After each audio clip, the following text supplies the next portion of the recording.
Hi everyone, I'm Tina van Leuven, your practical joy alchemist and your host for the Joy Evolution Summit, where we have the pleasure of spending time with some of the most delightful joy beacons from around the world. And today I am really looking forward to sharing some sacred time with my dear friend Iesha Delune. Iesha is an authentic happiness coach with 20 years of experience in supporting clients into profound self-acceptance and the achievement of congruent life goals. She has authored 3 books: How to Set Goals You'll Actually Achieve, The Answer, 42 Days of Connecting with Your Authentic Personal Power, and most recently, The Happiness Recipe, Discover the Unique Ingredients You Need to Thrive. She lives on the Mornington Peninsula in Victoria in Australia and supports people all over the world in workshops and coaching packages to live with soul deep happiness. And today we're going to be talking about Iesha's journey to joy and the happiness recipe for living your most joyful life. Welcome, Iesha. Oh, thank you. Thanks for having me. Yay, so good to be here with you. Oh, I would love for you to share with us a bit about your journey to joy. We're having these amazingly delicious conversations with our joy beacons, talking about what it takes to take that joy, knowing about it up here, to really, really anchor it in the body, to embody joy and live that in your life. So share a little bit about your journey to joy with us. Oh, beautiful. Oh, I don't know where to even start, but I guess it's always mind, body, heart, and soul growing together. And sometimes in my journey, the soul gets this great insight and then the body catches up, or the body has this new knowing and then, your energy catches up. So it's been very much working with all of those great tools for mind, learning, embracing my own femininity and coming home to my body rather than seeing it as something that I needed to push through or override. I think my early idea of success was very much that kind of go hard, go for what you want, strive, strive, strive. And when my body would have been going, stop, rest, Yeah. So it's just that process of learning I've got what it takes to strive. And then I think what really brought it home was bringing in that feminine embodiment for me and actually landing in my body, which has led to listening to its wisdom. There's this beautiful saying, if you listen to your body when it whispers, you don't have to, listen to it while it's screaming, or there's lots of different versions of the same thing. And so listening to those whispers, I've come to drop into the uniqueness of me and what's right for my body, which isn't necessarily going to be right for the woman or the man next to me. And I think that's what my work's about. But my journey has been me embracing my uniqueness and listening and following and listening and following. Yeah, I think that is such an important point that you bring up, that joy is such a unique experience to everyone. And like you said too, like connecting in with your body and how somebody receives the messages from the body will be unique to everyone. So Yes. Yes. And that's as much as I can condense 43 years of working on myself. But yeah, I think it is tuning in and listening. And we live inside these miracles of physiological engineering, which is like this vehicle for our limitless soul. We've got so much wisdom in here. And when you drop in and listen, I think all of the things you need for that soul deep happiness, that congruence, which when I use the word congruent, this mightn't be what it says in the dictionary, but what I mean is body, heart, mind, and soul all saying yes. And that's such an undeniable feeling when you're a yes for something, not just mentally or not just physically, but all of you. And that's the key to joy to me. That certainly was my key to joy, is dropping into that. And I think that's everyone's key to joy, but not dropping in the way I did, but listening to their body and their wisdom and tuning in their way. So do you mind sharing a little bit about how that came to be for you? Because I think for many people, we get the concept or may not get the concept, but you hear so many people talking about drop into the body, connect with your body, ground with your body. These are all wonderful concepts, but unless you have experienced it or heard maybe some people's experience of that, so that it gives a sort of maybe a recognition, then it stays words and it's all lovely dovely and, you know, not really grounded. So what does that mean to you, and how did that come about for you? Oh, well, it's never one thing for me. It's more of that. Do you know what I mean? Like when you make a cake, it's not that moment you take it out of the oven. It's getting the ingredients and it's putting it all together. So I didn't have a one defining moment. But I think understanding, in one of the many trainings I did, I learned about something called, well, in this training it was called congruency signals. And this is something I do a lot too. So I learned in that training, was asked a series of questions to identify what no felt like to me. And when I do this, I ran a course yesterday actually, and had a group of people there, and I'm like, okay, think of someone that you would like to hug. No questions asked. Like when you see them, your body the natural instinct is to want to hug them. That's what yes feels like. So when you tune into that, so when I did that the first time and was asked, and it was different things like, you know, would you want to do this job? Would you want to live in this place? Would you want to, those sorts of things, and learn and no to my body was different. Everyone in the room said, you know, similar-ish, but really different things. And I learned what no felt like, even when my brain thought it was a good opportunity or a good idea or that made sense. My no to my body was like a little tightening in my gut, a sense of shrinking, and all of these signals that I came to understand and learn. And I knew what yes felt like. And then I learned what maybe I need to know more felt like. And it was like all of a sudden I had on board wisdom that I could tune into. So it wasn't about what someone else, because all of us can read amazing copy and someone saying something's great and we go, oh, yes, I need that thing. But you can always tune in. Our wisdom knows so much more than anyone else knows about us. And so I think learning that was such a key shift for me. And it could never be wrong.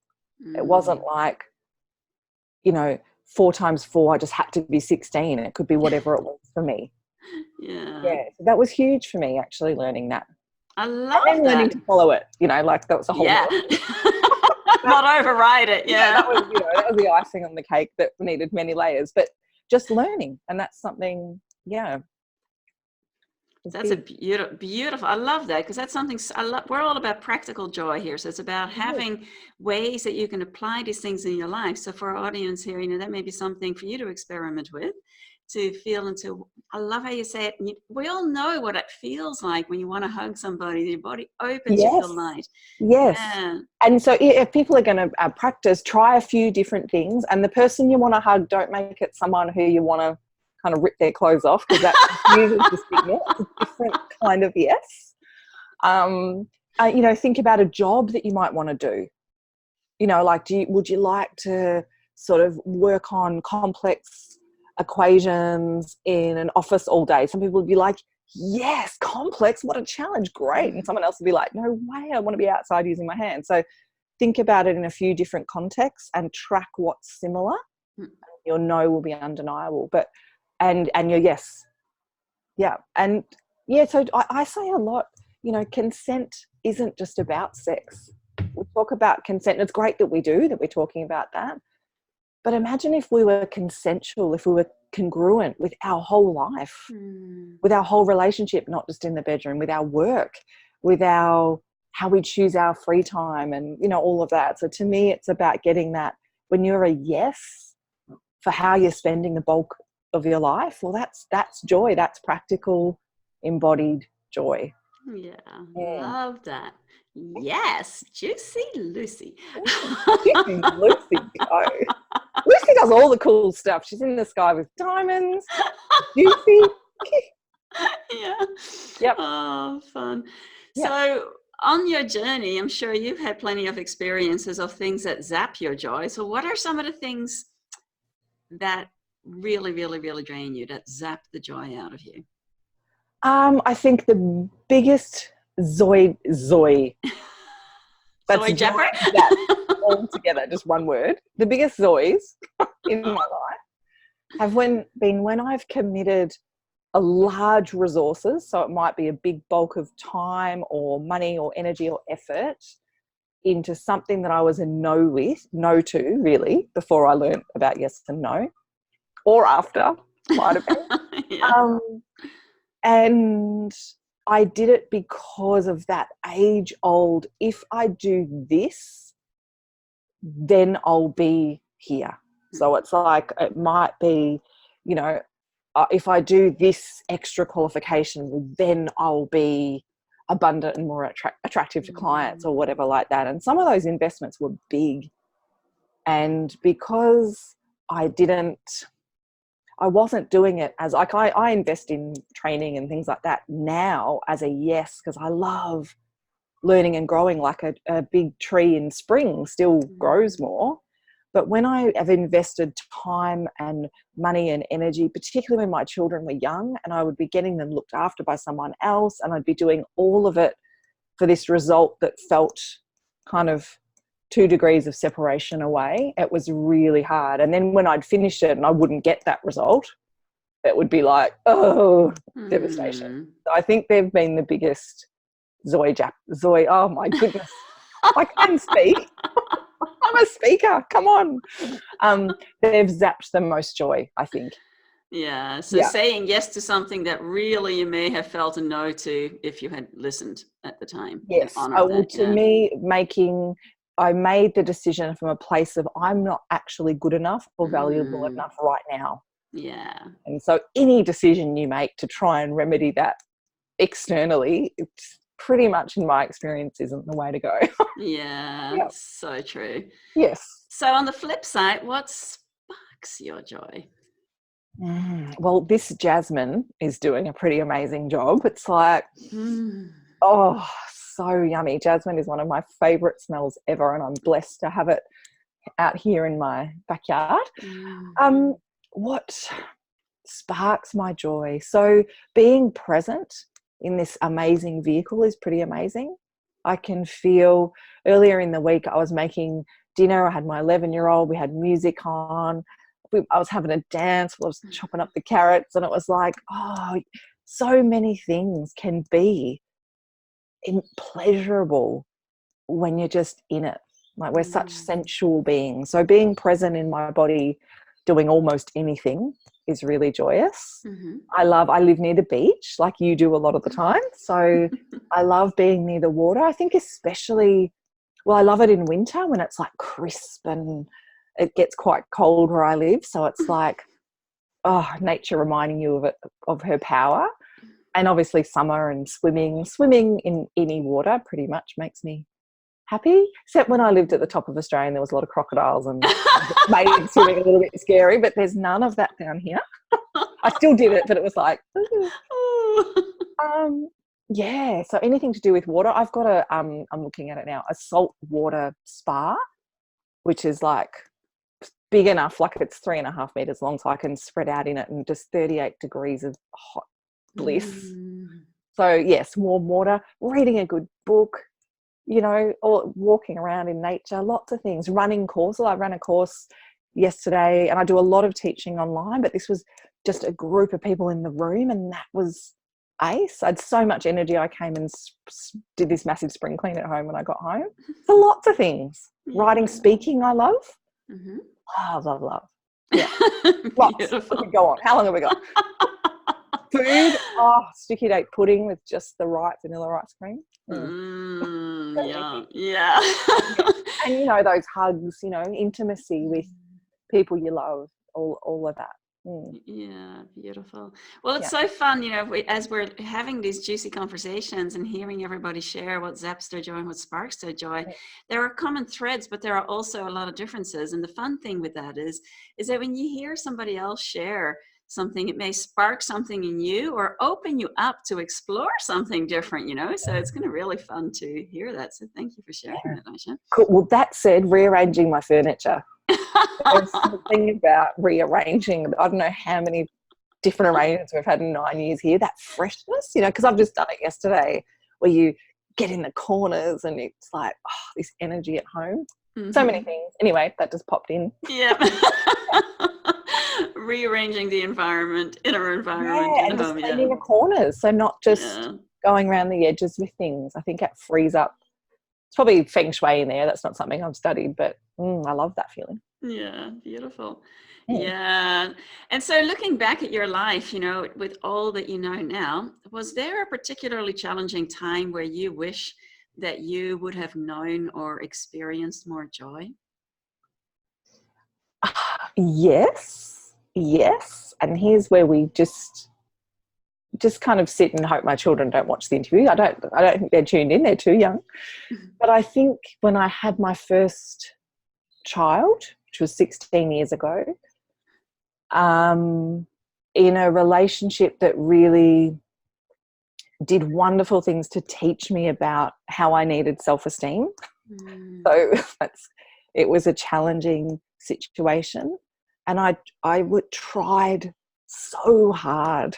Like, I put everything I could. I tried having no boundaries. I tried this, I tried that, to try and make that something that could then give to me, instead of just filling me with joy. And I look back on that, and I love the woman I was then, and I love how much love she tried to put in, and I love how much she was still there for her son. But that whole thing would have been so different if I could have just sort of read those signs differently earlier, or I just had me on the list of people whose needs I cared about at the time, and had more joy for me. It would have changed, do you know what I mean, those dynamics, and been less exhausting. Yeah. So I do look back at her, that older me, and think, wow, she may as well have had a cape and undies on the outside. Like, I don't know how she did it. I don't know how she did it all. It would have been lovely to do it with more joy. She got a lot of joy out of that gorgeous little boy who's now 6'2", and I still adore him, but it's cute when I could mush him. But it was between me and me. There was a lot of sadness and grief, and I could have just put some of that love I was so willing to give out, could have put it in. Yeah, that's so beautiful. And what I think is so beautiful with pretty much everyone, as we're talking about, because I can see this here with you, isn't this exactly what you are supporting others with now? We're talking about the happiness recipe for living your most joyful life. I mean, you having had that experience, being able to support others with this now on their journey. What a beautiful gift that is. It is. And I think so many people think happiness is like an elevated state. And to me, we need our happiness recipe the most when we're grieving, when it's hard, when things are challenging. We need to understand the ingredients. We need to thrive more than when everything's kind of all right. Yeah, when the rubber hits the road. Yeah. So tell us a bit about this happiness recipe for living your most joyful life. What does it involve? So to me, I didn't realize when I started this work, it's kind of came out of teaching people about, their mind. And, I've got affirmation songs that, that I was, into. I love Louise Hay's work and Wayne Dyer's work, teaching people about their mind and teaching people about their body and movement and breath. And I taught martial arts for 10 years, Qigong, so breath and movement, and teaching people about energy and healing. And I thought people just needed to understand how their mind worked, how their body worked, and how their energy worked, so they could feel empowered. And that's what my first book, that's what The Answer was about, the middle one. And then I realized there was all of these people doing the affirmations, and they were doing the energy practices and healthy in their body, and they were doing all of it to force themselves in a situation where they could never thrive, kind of like I was with that little baby. I was doing the affirmations, I was visualizing us happily married, I was doing all that stuff instead of listening to their body. And I realized that people are unique. What enlivens us, what inspires us, what drains us, what depletes us is as unique as our fingerprints. And so it's great to know how to use your mind, but it's so much more important to plant yourself somewhere where you can thrive. And that's where the happiness recipe began. And it's about understanding what you value, like what you truly truly value. And that's where that yes no congruency exercise is so important, because we can say, oh, I really value this, but it's not necessarily what we do spend our time and energy and money and effort on. And that could be because we don't really value it, or because we're so out of alignment with our happiness recipe. And your body will let you know. Yeah. So understanding what we value, understanding that we have a care label, just like a plant does or a piece of clothing does. And you take a woolen jumper and wash it without paying attention to the care label. And this is what happens when human beings don't pay attention to their own care label. And there's all of these spectrums in the book about our care label. So like, are we energized by being around people, or do we need time alone? Are we energized by using our mind, or do we want to, whatever, use our heart? That's not one of them. I don't know where that comes from. Do we process our emotions through talking?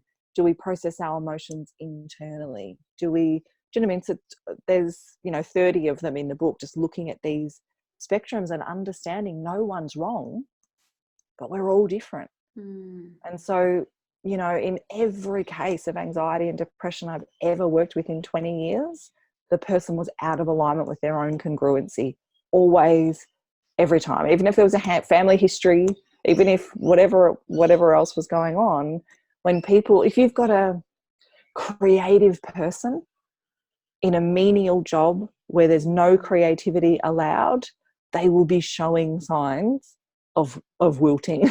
Yeah. If you've got a really clever person who values using their mind in a job or unemployed, or in a situation where they can't use their mind, their body's giving them feedback. If you've got someone who loves to travel, that's turned on by new experiences, sight, sounds, tastes, languages, who's been stuck in a small town for 10 years, do you know what I mean? Mm-hmm. It's not a chemical imbalance. It's like them being out of alignment with who they're meant to be is causing, do you know what I mean, their body to respond. Mm-hmm. So understanding your care label, and then understanding how to invest your time and energy into your own priorities. So I think a lot of people forget about them when they're allocating their time, and that's going to impact our ability to live our own happiness recipe too. Yeah, I love that. The care labels. It's like, you got to create your own care label. Yeah, Find well, out ours what it isn't is. neatly printed on our skin, so, which is why, Tina, so many of us are on the path of self-discovery. When we innately know the answer is in here, even though we're looking for it out there. But yeah, everyone has a care label, and they're different. I had 12 people I was working with yesterday. None of them had the same spectrum. No one has the same happiness recipe. Yeah, beautiful. So what do you find are some of the biggest obstacles that people can encounter as they are embarking on discovering their happiness recipe? I think the biggest one is self-permission. Loving yourself enough, or planning to love yourself enough to actually find your care label and go within.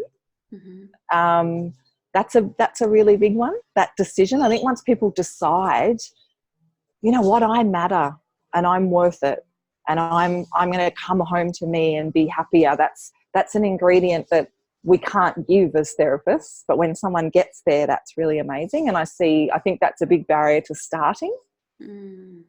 Another one is like allocation of time and resources. So I see a lot of people who, their child needs a musical instrument or something like that. That's okay. That's $2,000. But to spend $2,000 on their own creativity, they have a bit of a mismatch sometimes in what they're willing to give others or support with others versus what they're willing to give themselves. And this is me living, teaching the work I've lived, like you pointed out. So once you put yourself on the list, it's not saying you have to be the top, but just putting yourself in the mix of people that you prioritize, then it kind of shares the resources a bit more, and it helps open things up. Yeah, beautiful. Yeah. So I think they're big. I think they're two big ones. Yeah, so giving yourself permission, I think that's been a big theme running throughout our conversations as well.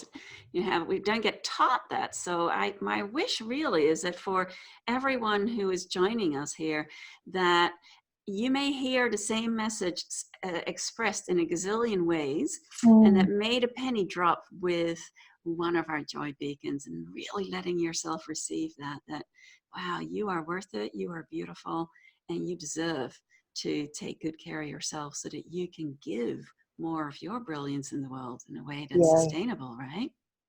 And I've seen that so many times. I'm sure you have too, like countless times, where the initial resistance is, oh, if I start to change and if I give to me, it's going to cause a problem with my partner or my kids, or everyone's used to me. We're doing this dance. Everyone's used to it. And if I start doing this, it's going to change everything.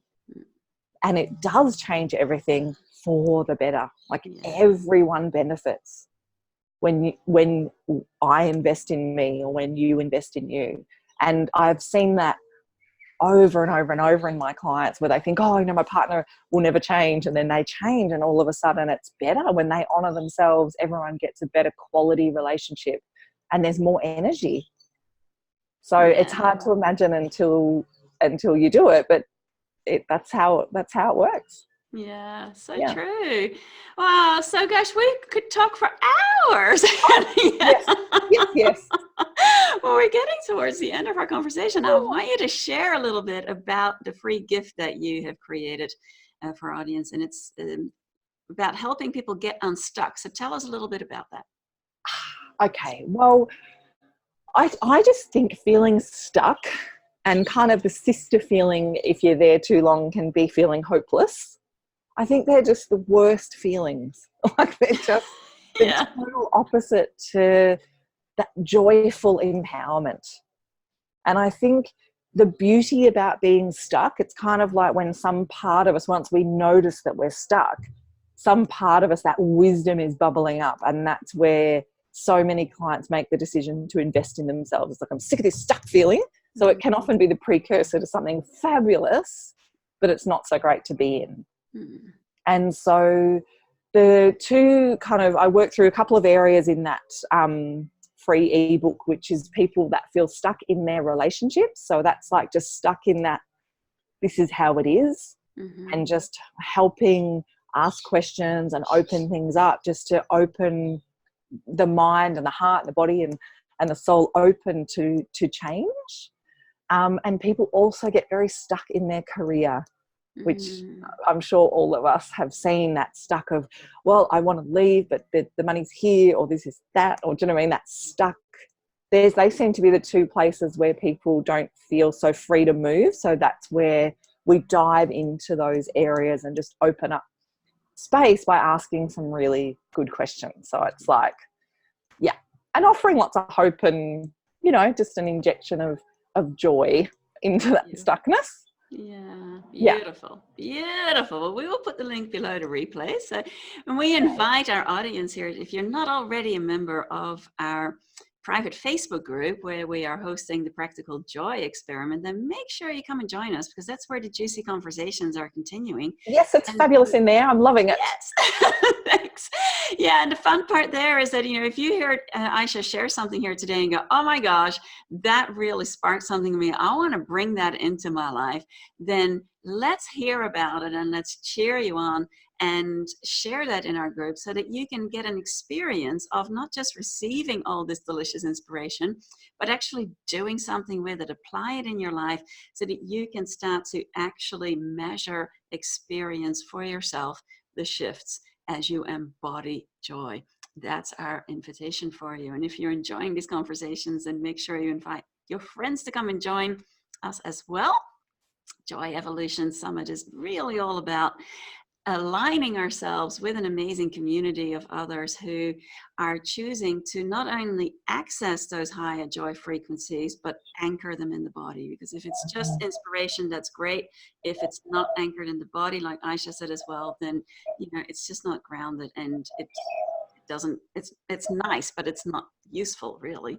And it also fizzles out more. Like if you can access that joy implement it in your life into action. When you, like I was talking before about making decisions from a I'm not good enough spot, you just create more not good enough. When you get inspired by joy, you embody it, and your whatever ideas you come up with from there, like this idea that you've actioned for this amazing summit, ideas that come from joy create actions that cultivate even more joy. It's a way of, it's not just a moment of joy, it's the lingering presence of it as you walk, breathe, move, act, and kind of share in joy that makes it hang around longer as well. So true. I call that creating a foundation for your life. So I love it. A foundation. Oh, that's so ace. Yeah, that's going to feature in my journal, I think, when I'm next doing some planning. That's ace. Oh, gorgeous. And I want to say too, when people share in the group, I think to me, joy, the most natural thing we do in response to love, to me, love and joy are very, they're close sisters. It's the natural tendency to share it. So if someone shares something in that Facebook group, it's kind of share, we all get the joy as well. It's not, sometimes people don't want to share because they think that it's selfish or, who would want to know, or I'm just kind of doing my own thing. But when we share from joy, we all get it too. It's a synergy then. So true. Yes, I love that. And I love saying, joy is love in action. So when we are connected in with the love that we are, and we express that in the world, that is joy. That is bringing it out. So yeah, that's when everyone else can get a boost of it without even having to try. It's like, thanks. Yeah. Oh, delicious. Well, so I'd love for you to give us a parting message for our audience here. What is something that you would love to share before we wrap up? Okay, beautiful. I would love to say that the purpose of your life is to be who you are. And so when we take off all the layers of who you're not and you land in that embodied truth of who you are, none of us are here by accident. We're all here with a medicine inside us and a love inside us that the world needs.